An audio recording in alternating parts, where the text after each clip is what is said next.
Hi, I'm Josh, and today I'm going to take you on the ultimate tikka journey from making tikka marinade, marinating meat, 3 different ways of cooking, and finally using it in my family favourite tikka masala curry.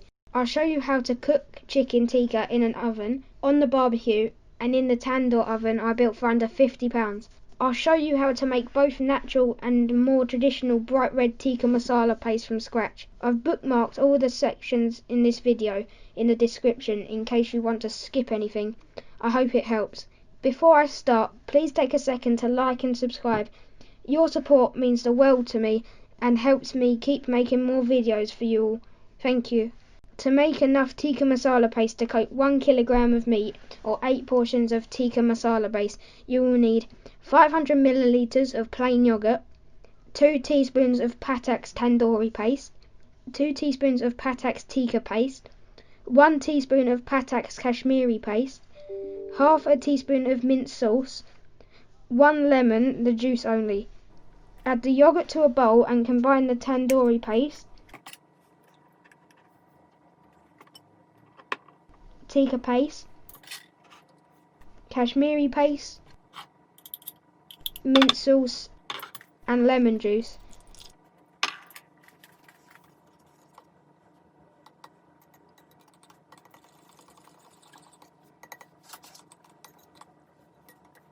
If you want your tikka meat bright red, this is now the time to add around half a teaspoon of powdered red food colouring, otherwise simply leave it out.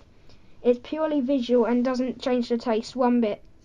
I use Permicol, East End or TRS brand, which is what the restaurants use. You can always use beetroot powder, but the colour will be far less vibrant. Start by adding half a teaspoon of colouring powder and mixing well. Add more until you reach the colour you require. The tikka paste can be used straight away, refrigerated or frozen, ready for use at a later date. If you intend to use it to marinate meat and use some as the base in a tikka masala, then separate some of the masala paste before you marinate any meat in it to avoid contamination. You will need about 60 milliliters or 4 tablespoons per serving. I'm using chicken, but you can use any meat, vegetables or paneer. Simply cover your choice of marinade, mix in well, cover and allow to marinate in a fridge for between 24 and 48 hours. The longer you leave it, the better the flavours can penetrate and tenderise the meat. When it's time to cook, I find tikka always tastes better in the tandoor oven or done on the barbecue, but you can still cook it just as tasty in the oven. I like to add a little tray of water at the bottom of the oven to maintain a nice moist cooking environment so the meat has no chance of drying out. Preheat the oven to 200 Celsius and cook for around 15 minutes.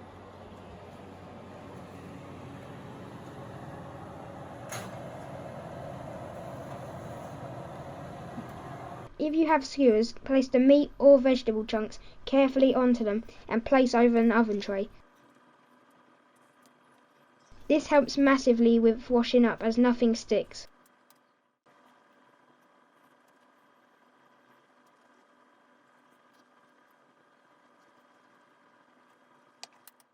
If using a barbecue to cook, place the meat on flat skewers if possible. The flat skewers will let you turn the bits of tikka meat over easily so they cook evenly. For the tandoor, follow the same procedure for as barbecue cooking, but place half a potato or some scrunched up aluminium foil at the end of the skewer. This stops the meat sliding down the skewer into the tandoor.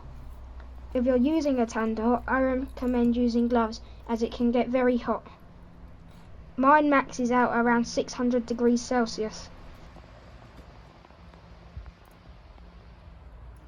Cooking in the oven, unlike other methods, doesn't require turning round, so after 15 minutes give the biggest bit a check to see if it's all cooked and transfer to a plate. Rotate your barbecue skewers every few minutes to ensure an even cook and some great charred areas.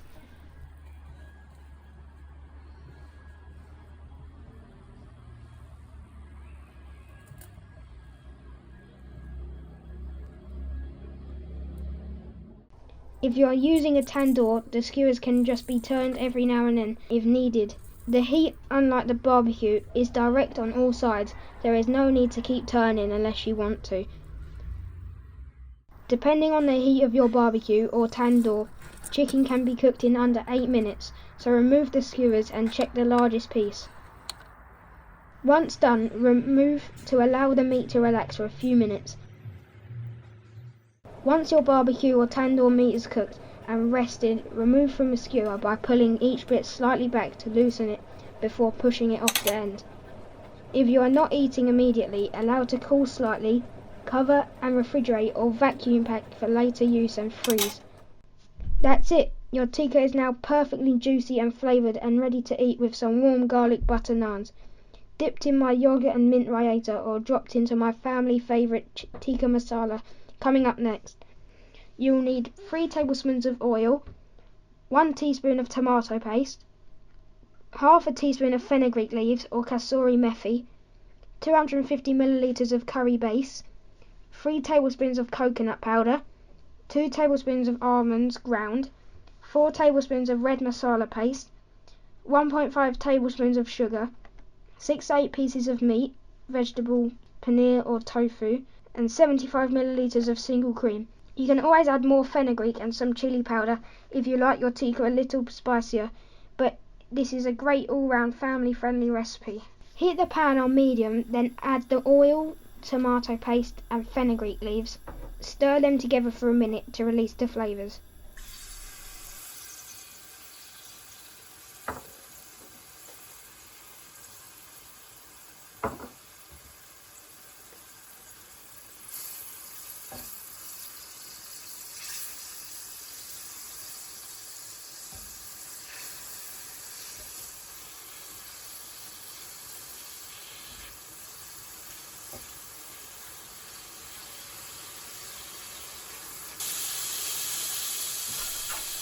Add the coconut powder and almond powder and cook, stirring for 2 minutes.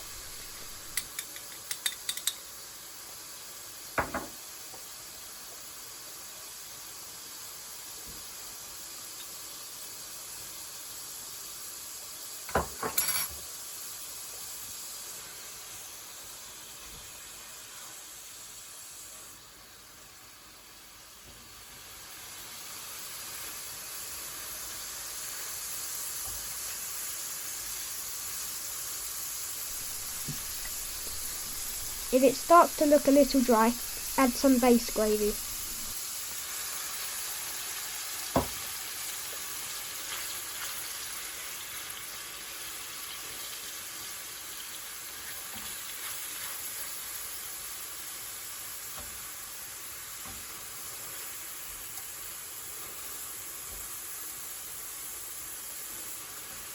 Add the masala paste you have just made and the sugar and stir well.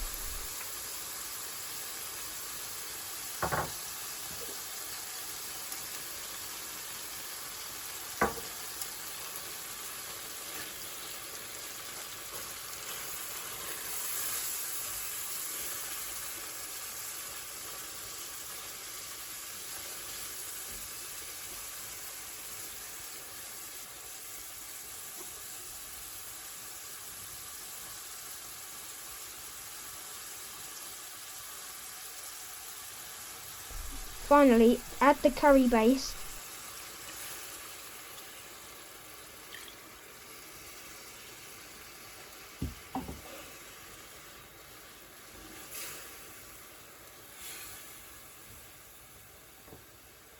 chicken tikka, paneer or veg,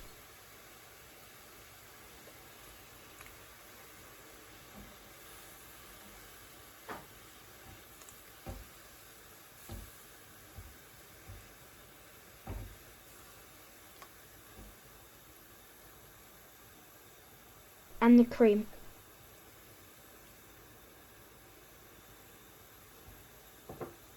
Stir thoroughly, then reduce it until the sauce is the thickness you require, stirring occasionally.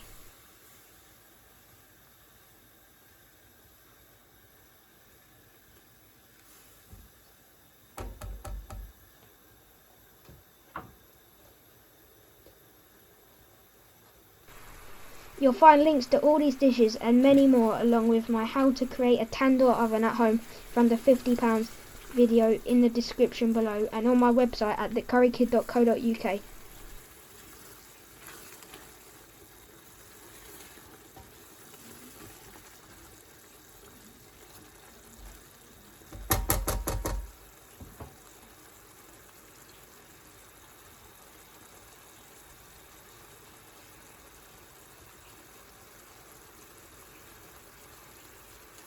Please remember to like, comment and subscribe. I'm looking forward to reading all your comments.